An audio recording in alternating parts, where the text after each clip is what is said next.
Bonjour et bienvenue pour la deuxième édition du colloque RIA. Le thème de ce colloque est l'enjeu et l'impact des RIA, des technologies au sens large, du Web 2.0 dans une campagne électorale. Avec la question clé, est-ce qu'aujourd'hui on peut faire campagne sans avoir un site et quel est l'impact sur le citoyen et pour les politiques d'être présents sur la toile?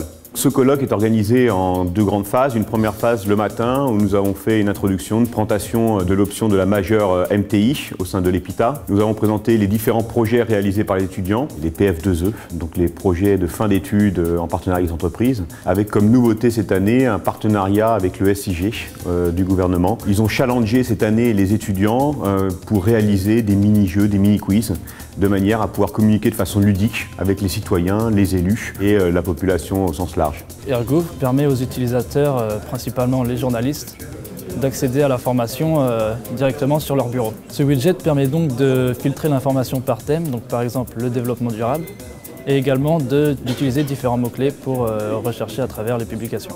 GodSpot.you est une application de microblogging géolocalisé. On va pouvoir poster un message pour préciser un moment fort en créant un nouveau spot, les petites flammes que l'on voit ici. Plus le nombre de commentaires est important, plus la flamme sera importante et présente sur la carte. L'application est dès à présent disponible sur l'App Store. Vous pouvez donc directement la télécharger. Je peux annoncer dès maintenant qu'il y aura un nouveau partenariat l'année prochaine avec le SIG. La deuxième partie est une présentation par Michael Chaise, qui est évangéliste Flex RIA au sein d'Adobe au niveau européen, et qui présente un petit peu les enjeux du RIA, les besoins des clients dans le domaine des RIA et les technologies proposées par Adobe Flex, entre autres. La dernière partie, c'est une table ronde, donc une table ronde avec 5 intervenants. Donc nous avons la chance d'avoir à cette table ronde Benoît Thielin, qui est le monsieur Internet qui a réalisé Désir d'avenir et qui a réalisé la campagne Internet de Ségolène Royal. De l'autre côté, nous avons Thierry Solaire, qui lui était le monsieur Internet du président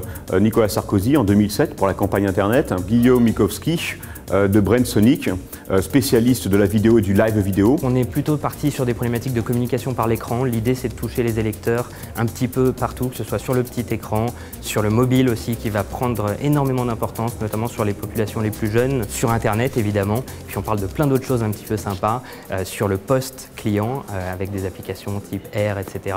Mais aussi widget TV sur le petit écran. Enfin, on peut toucher les gens un petit peu partout. L'idée, c'est de les toucher au bon moment avec toutes les applications qui vont permettre d'améliorer les interactions avec les individus.